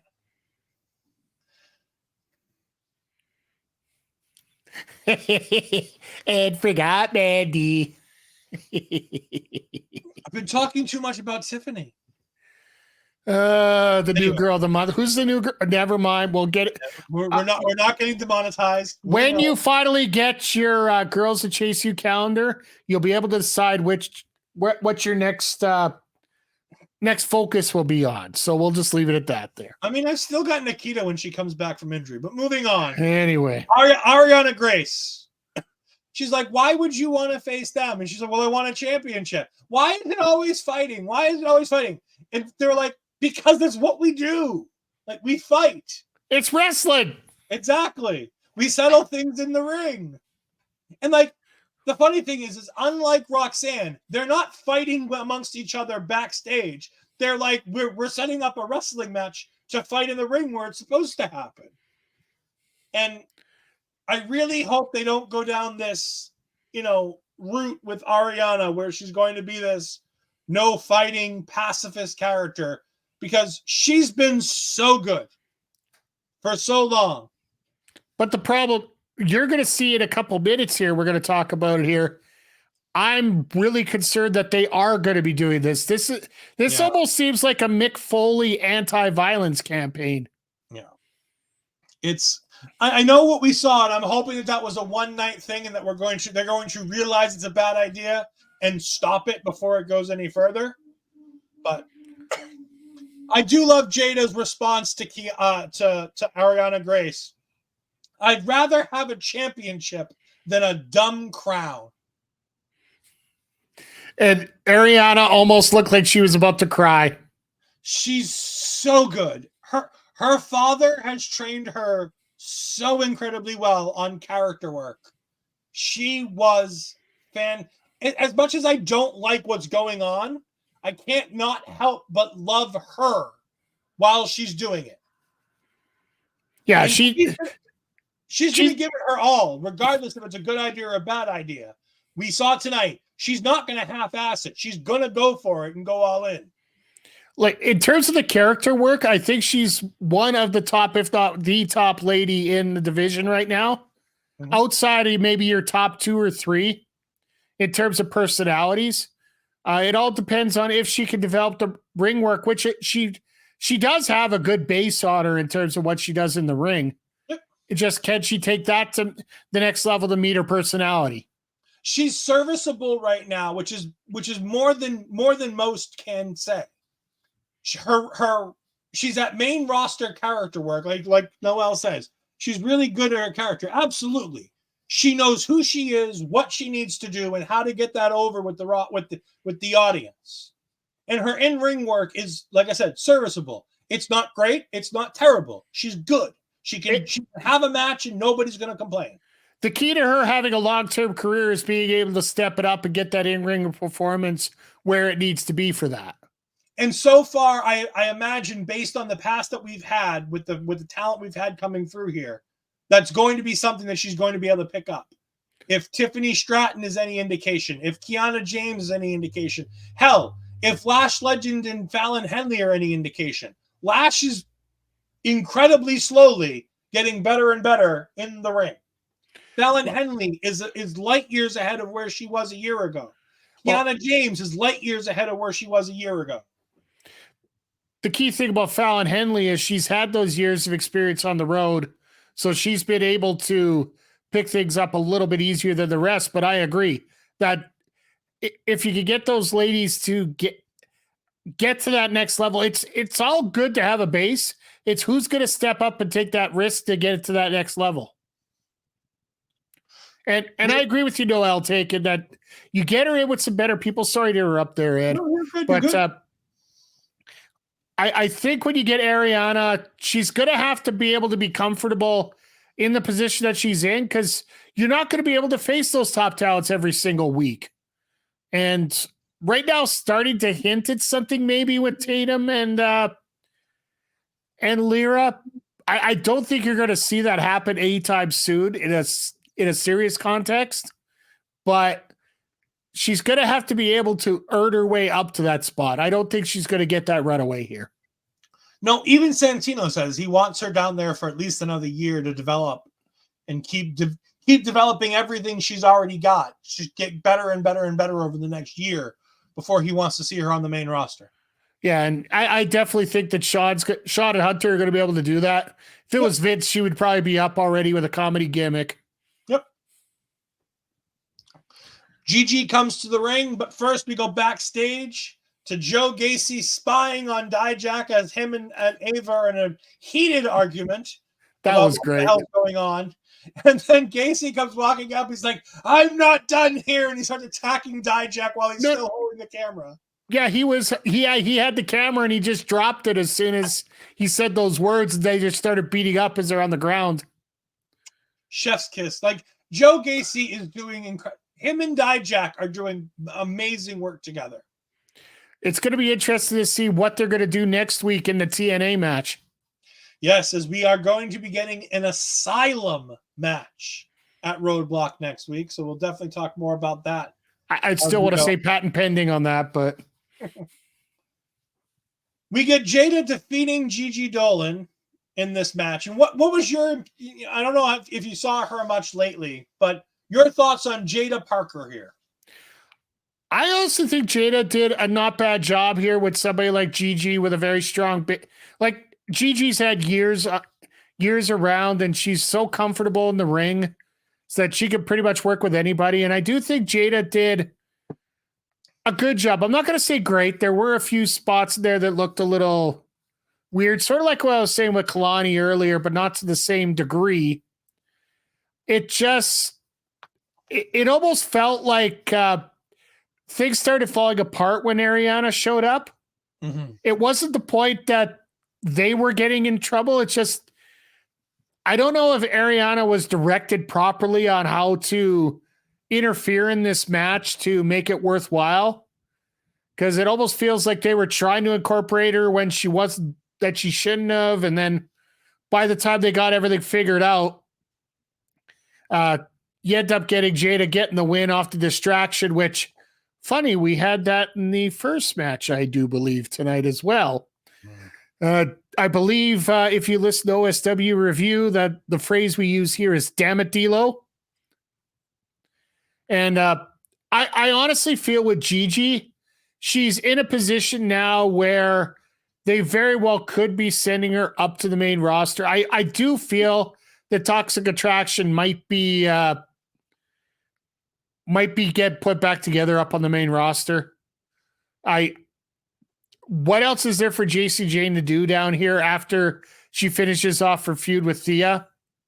I don't know if there's that much left in the tank for storyline wise. And then you have Gigi, who, granted, hasn't been around for a while. She's been maybe here once every 3 or 4 weeks, but yeah, she pops in and out, has a match, but no real storyline. And they don't know what to do with her because her promos aren't exactly over the top exciting. That's why her and JC work so well together. It's because JC can talk people into a room, and Gigi can entertain them when she gets in the ring because she is that talented. But the three of them were perfectly created to work amongst each other. With Mandy, with JC, with Gigi, it was the perfect combination of skills because they all picked up for each other. Whereas Mandy was slightly less good in the ring, Gigi and JC could pick up from that. But Mandy could talk on the microphone and get people intrigued and do the whole toxic thing.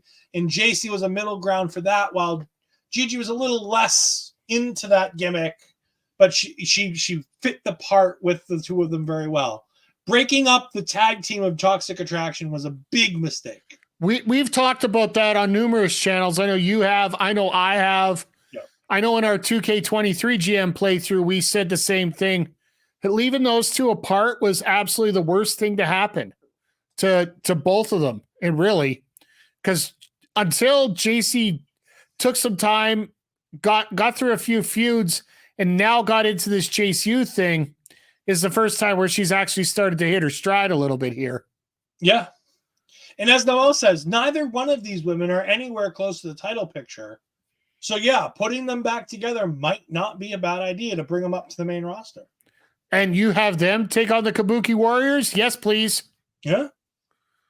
That would be a more of a match I would want to see than Paxley and Lycaria, which I still think is going to be an absolute blow-up match. Like, I think this is where Paxley's going to lose it, but imagine if you will, 6 months into the future, you reform Toxic Attraction and you have babyface champions, say, because nobody will shut up about her, Liv Morgan and Raquel Gonzalez.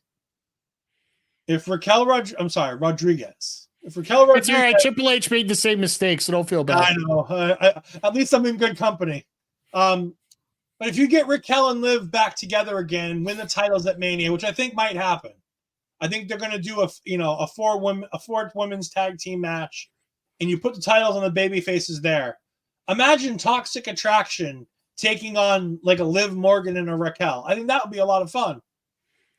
Because honestly, I'd love to see that happen, and then I'd love to see the NXT return match of Isla and Alba to take on Toxic Attraction. You tell me you don't run that for a best of 7, and you wouldn't be excited? If I got to see the Unholy Alliance on my TV screen, I'd be very excited. Amen, brother. We then finally get our main event match of the evening as the No Quarter Catch crew come to the ring, and we find out it's going to be Charlie Dempsey, the Brit himself, Charlie Dempsey, taking on Noam Dar. And this was good. This was the best match on the card by far and away. Oh, yeah. As it should have been. Two guys who could just wrestle, with the best of them. In the first round, Charlie Dempsey gets this really awkward, interesting pinning combination to go ahead and pin Noam Dar. And he rolls off towards Oro Mensah to pull the referee's attention. And Damon Kemp comes in and lands a nice little backside blow. It was a forearm shiver right to the back of the head. Just fantastic work by Damon Kemp. The story of this match is medicine doesn't taste very good, does it, Metaphor? Yeah, well, here's the explanation for that medicine, though, that a lot of people, if you haven't noticed there, they didn't have all 4 Metaphor there because both, Lash got kicked out. Yeah. And Jakara just had her match, right? Yeah. And so she's busy dealing with that. So they didn't come out. It was just the two guys coming out for Metaphor here. So they were outnumbered 4-2. Yeah. And they perfectly told story there with that. The match continues. And by the way, 3 rounds of fantastic wrestling after that first round. Really good stuff. Only 1 round in picture-in-picture, thank God. Yeah. But after that, in the 4th round, really early in this 4th round, Noam Dar hits a Nova Roller, just runs right through Charlie Dempsey, this Nova Roller, and gets the pin to even it up at 1 fall apiece. And I'm like, all right, this is expected. They had a lot of time left. I expected it would go like this. And I wasn't sure which way they'd go. I was hoping that they'd go one way, but I was anticipating that they wouldn't. There was a lot of distress in Dempsey's face at that point, and Dar had a real look of anticipation like, yeah, I've been here before. I got this tied up. I got him injured. We're going to end this here. But once again, the numbers game seems to fool Noam here. Yeah, we get multiple distractions from Myles distracting the referee, but nothing happening out of it, to Damon Kemp trying to come up on the apron and try to get in Noam's face, to Noam knocking him down, which allows Drew Gulak to help get Charlie Dempsey up. And then Noam Dar goes, running into the turnbuckle to try to get Dempsey, but Gulak pushes him out of the way and takes the shot himself. And then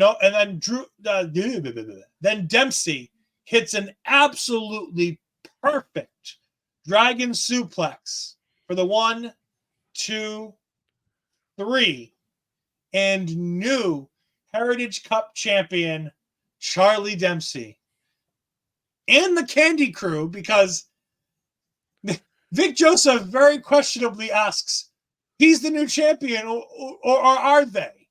He doesn't know if, and I love the idea of freebirding this championship through the entire thing, where every match is contested under catch rules. I would love to see this become a sort of a faction championship, where you almost get it almost turns into, I hate to say this, but what's the card version of WWE 2K24? Supercard. There we go, Supercard. It almost becomes a Supercard mode where you do have to pick a card from your team and a card from the other team. You guys actually have a match, and that's who ends up winning overall. Yeah. It's some way to finish the story when it comes to into a Heritage Cup scenario here. So let's throw everything in to finish your story here this time, since that phrase is being overtaken way too many times here. But yeah, so we've got a new Heritage Cup champion. We've got the Candy Crew finally with some legitimacy going on, and you finally have Lash Legend. You finally have Jakara come out now that he's lost, and you hear them in the background, and you kind of see them for a split second. But it'll be interesting to see where this goes from here. But I'm very excited. Oh, you know that Noam next week is going to be livid because he got attacked by multiple people in that match, and he's going to try to get thrown out. Yep. And who knows? Maybe they even get a dusty reversal out of this in the back, because that is British wrestling, right? If the referee had disqualified him, it would have been over. However, since the referee didn't see it, according to Noam Dar's rules, it's all fair in love and war. Fair enough, but I've heard of weirder things, right? I agree. And then we get what you said, the worrying part that you thought. Sean Spears comes out and says that Ridge has been lying to himself, and that the truth will come out, and the truth will be painful. So is Sean Spears... First of all, the reason why I said this is the worrisome part for me is we had two people entering the NXT parking lot. Like, let's face it, that's the most dangerous area in NXT right now. All of professional wrestling. Well, in all professional wrestling. All right, fair enough. I'm not going to go there. When it comes to Sean Spears and he says the truth hurts, does that mean we're going to get R-Truth show up? I'd be down for it. I mean, I think we need to finish the R-Truth Judgment Day stuff before we start getting R-Truth down here dealing with Sean Spears. But I could see it in the future after we get done with whatever R-Truth's doing at Judgment Day. I'd be down for that. It could be fun. Yeah, fair enough. And then from there, you just had Roxanne Perez just blow right by, say, nope, not going to talk. Nope. Yep. She just left. She walked out. 2 people. This is actually 4 people that we've seen in the NXT parking lot tonight, and nobody was injured. NXT has upped the security in the parking lot. Good job. Or somebody just had a weird night because it was World Pokemon Days, so they were too busy playing Pokemon. Maybe. We get 2 announced matches for next week. We know of 2 more that are going to be happening now, but Chase U versus the Wolf Dogs for the NXT Tag Team Championships. That'll be a banger. And the Kabuki Warriors will take on Lyra Valkyria and Tatum Paxley for the Women's Tag Team Championships. That'll be interesting, to say the least. Yeah. We also know that we're getting for next week, we're also getting Dijak versus Joe Gacy. in an the asylum match. Which will be a whole bunch of fun. And then our main event, which we assumed was going to be Carmelo Hayes versus Ilja Dragunov. But not yet. Because as Melo and Ilja trade barbs back and forth to start this contract signing, Tony D'Angelo comes out. If you heard earlier in the show when Ed was talking about the promo after the Dijak match, Tony said specifically he has bigger stuff to deal with. Mm-hmm. And last week on NXT, you had Tony D sit with the family, and he said specifically, we need to remind everybody that I am the Don of NXT. What better way to do that than to become the NXT champion? Oh, I wholeheartedly agree. I just thought it was going to take a little bit more time. Oh, why piss around? Next week. We got two guys in this contract signing who are probably going to be in the main roster 2 months from now. Yep. And you're going to need somebody down there to take that championship. I don't know whether Tony's going to do it now, but we have our own. Personally, I feel that Tony is going to win what's coming up here. Sorry, I jumped the gun here a little bit. Spoil it, it's fine. Go ahead and describe what happened here in terms of what we got set up, because I do have a little bit of a bone to pick with it, but I do think it's heading in the right direction regardless. So Tony goes ahead and takes Ava's seat in the middle of the table. And Ava willingly gives it up and lets Tony sit down, which makes me know that she was involved in this. And he starts going back and forth with Carmelo and with Ilja. You missed one very important point before that. The security guys on the outside, Melo was trying to say that he Well, it doesn't happen until after he sits down. No, he was up at this point still. Okay. Because he was standing up and Melo's sitting there and saying, if you say one more word, I'm going to send these guys after you. And immediately D'Angelo turns around and says, you think you have the power, you think you have the clout, you don't have the Don's power. Snaps his fingers and they all jet. And the look of Melo's face, because the camera shot to Melo at that point, and Melo just looked like, holy crap. You could almost see the wheels turning that he is no longer in control of this segment whatsoever. And that's when you turn back and D'Angelo's sitting there. Yeah. And that's when this all starts. And he talks to Melo and he's like, you know what? You've had a year to deal with this. You've been back and forth. Your time is up. You're done. You're done dealing with all this. It's time for somebody else's turn. And he turns to Ilja and he goes, I'm going to talk harshly to you. Some people might feel uncomfortable about this, but I know you can handle it. Melo, put your hood up. Cover your ears, I think he's. Oh, does it cover your ears? It was something like that. I know it was, he didn't want Melo to listen because he knows Melo couldn't handle it, which is just fantastic. And Tony says he wants to earn his stand and deliver world championship match. And Ilja's like, well, that's fine by me. I'm all for people earning things. He's like, I know Melo's never earned anything in his life. And I'm sitting there like, oh, hold on. Melo's earned a lot here. Remember, he was the breakout tournament winner in the first men's breakout tournament. He did win that. He earned his way to stand and deliver a year ago to go ahead and take on Braun Breaker. These are things he did earn. No, I think he said he had earned anything in 8 months. Oh, okay. That might be true. That is legit. That. There is a couple other points in here that really shocked me as we were going here. Yep. Just want to back it up just a little bit to where D'Angelo was talking to Carmelo, and D'Angelo's bringing up his point about how he needs to recognize that he is the guy. And Melo decides to try to interrupt D'Angelo. And he said, no, I'm talking right now. You've had 8 months to talk about this. I'm talking about this now. You need to show me the respect. The whole crowd, and just like Astrid said, the crowd's reaction was a big part of this. The whole crowd was like, oh, to that. And Melo's just got that face of, really? And Ava's like, yeah, you got to show him respect. And Melo's just got this look of he doesn't know what to do. He's confused at this because he's always been in the power situation in these confrontations. And now he has to sit in the back seat of all this. And we're going to see later where the back seat's going to turn into a little bit of desperation here. But when he turns to Ilja, it turns into more of a gentleman's discussion rather than it's almost like the adults are talking at the table so the kids can stay quiet right now.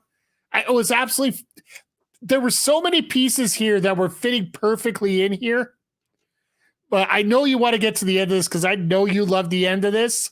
I do. So, sorry, I get on a roll, but you got to take it here. It's what you're here for. You're here to bring insight and reaction, and that's what we love. Tony turns back to Ilja, and he goes, look, I have a proposition for you. Me versus Melo.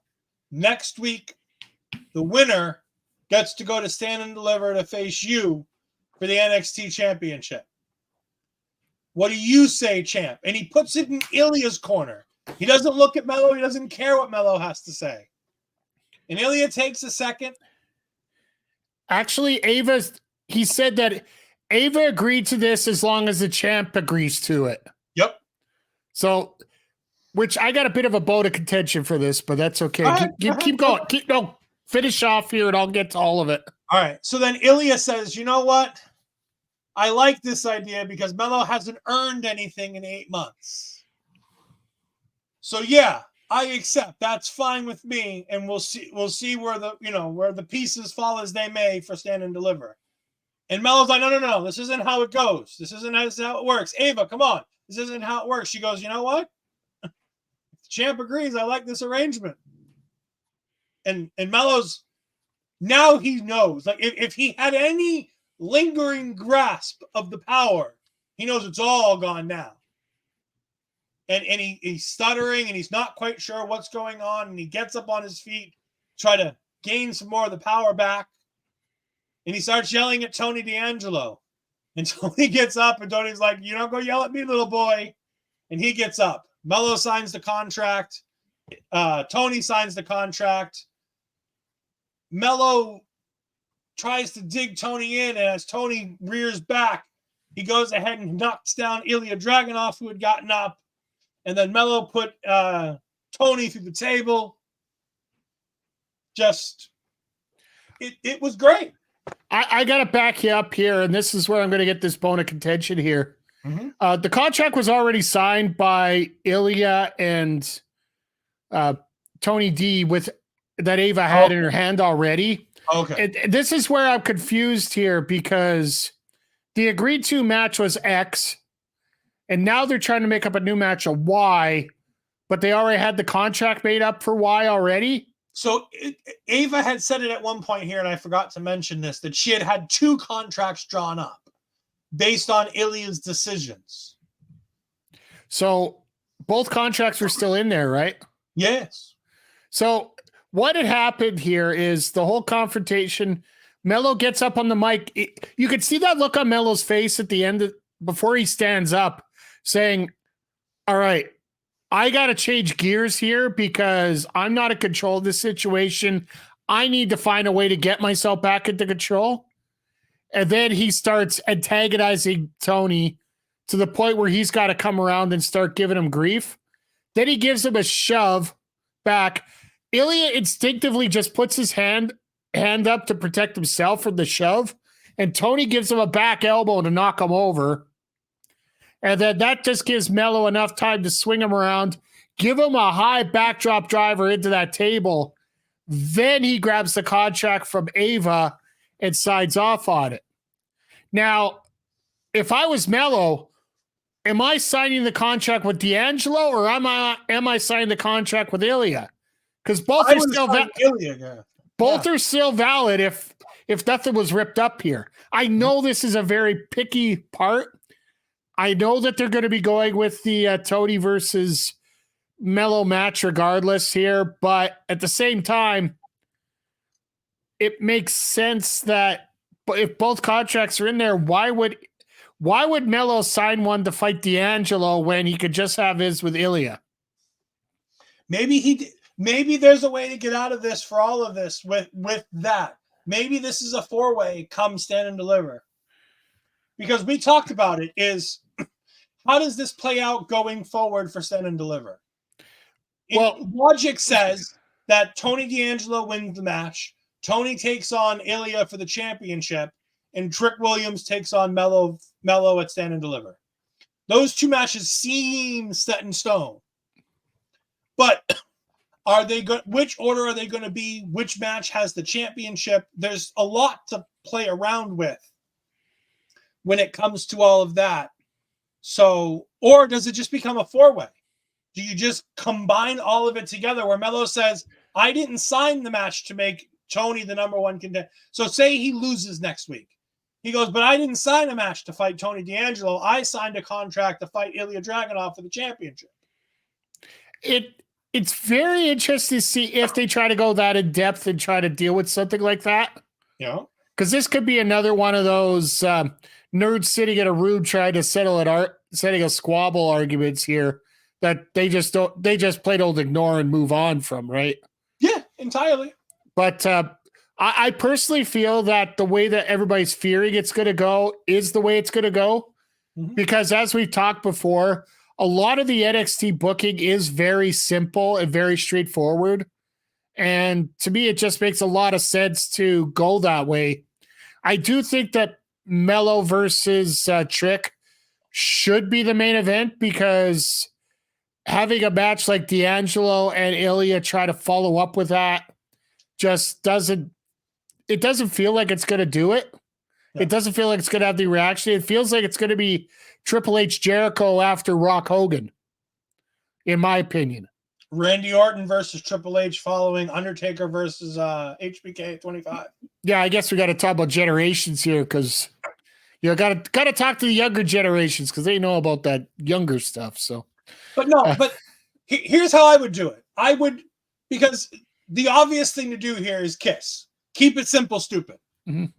Have Trick interfere. Trick costs Melo. Tony wins the match. Tony gets his match with Ilja. You open, stand, and deliver with the World Championship match.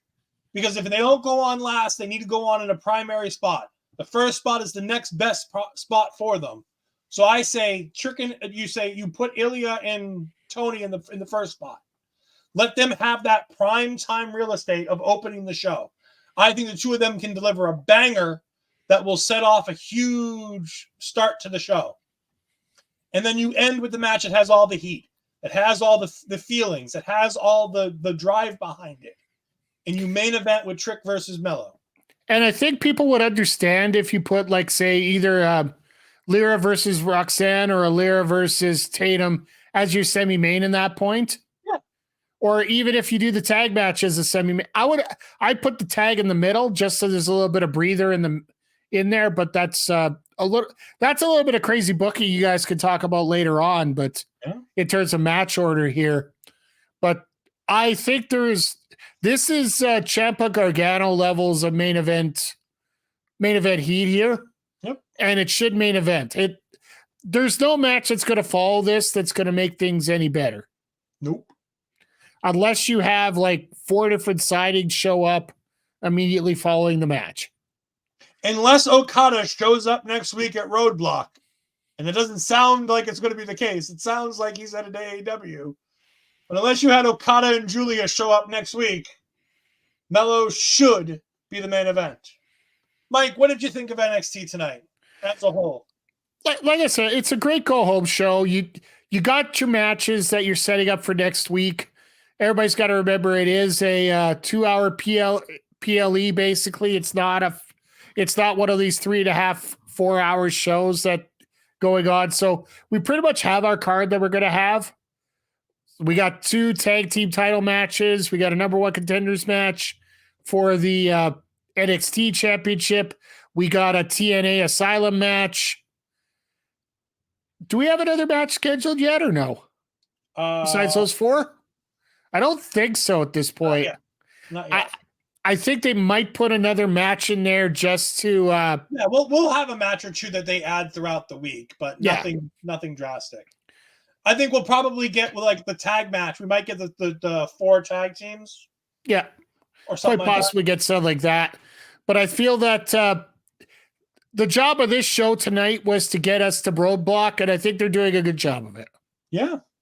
All right, Mike, go ahead and talk about AEW this weekend, what you've got coming up for AEW Revolution, and what you got going on the rest of this week.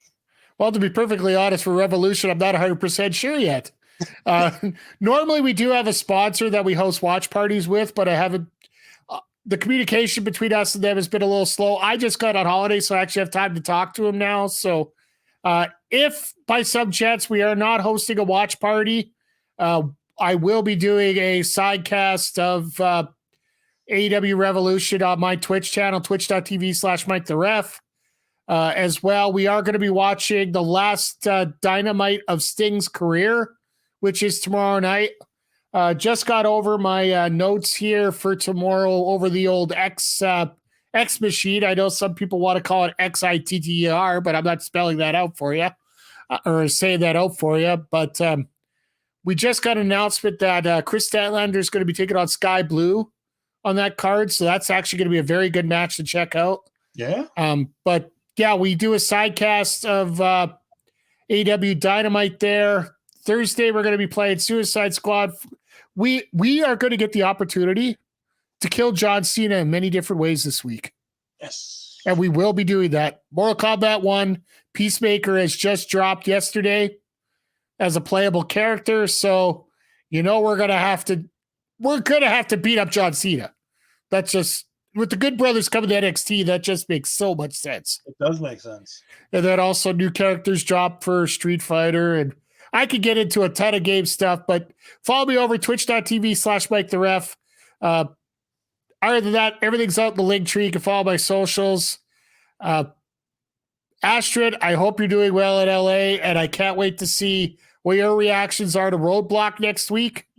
And Ed, thank you very much for having me here. And absolutely. Once again, don't forget, make sure you pick this up as soon as you can. Absolutely. It's a very well thought out, well designed, well produced, well photographed, very tasteful. Is that the way the kids say it these days? Make sure you get your calendar here. And of course, you can follow me at Twitter at EdFries12584. You can find me on the Twitch at twitch.tv/EdFries2002, where I simulcast all of my wonderful stuff right here from our local establishment. Tomorrow night, you can catch me and our good friend Andre C. as we talk all things Thor. Thor 1, the 2011 Thor movie. The MCU rebound comes back again as we talk all things Thor, coming up this Wednesday, tomorrow, the day after this happens live. We're going to be we're going to be going live around 10 o'clock right after AEW Dynamite. We're going to go live to go ahead and talk about some Marvel stuff. Mike, I want to thank you for joining me. It was a great time. I finally got to work with you one-on-one. It's been something we've been trying to put together for a while. So yeah, just things never line up properly ever for either one of us here. Yeah. But just shout out to Astrid once again. Just throw that out there. And for all of Astrid's stuff, you can go ahead and use her WWE Shop affiliate link right here. You can go ahead and scan the QR code. It doesn't cost you anything extra, and you can get all of the good things that you want at WWEshop.com. Remember this as you get ready for WrestleMania, as you get ready to build that build, you can go ahead and get the stuff you want, get it for the same price, but get a little bit of kickback to Ash for all the great work she does. If you want the shirt that Mike the Ref is wearing, and he's even modeling it in this picture, or the lovely Melbo is modeling it, you can get it in either color. Go ahead and scan this QR code to get that shirt. And if you want to know what it looks like, again, Mike the Ref right there is wearing it. It's a fantastic shirt. But for myself, for Mike the Ref, for all of us at our local establishment, thank you for joining us. We'll see you next time. Goodbye.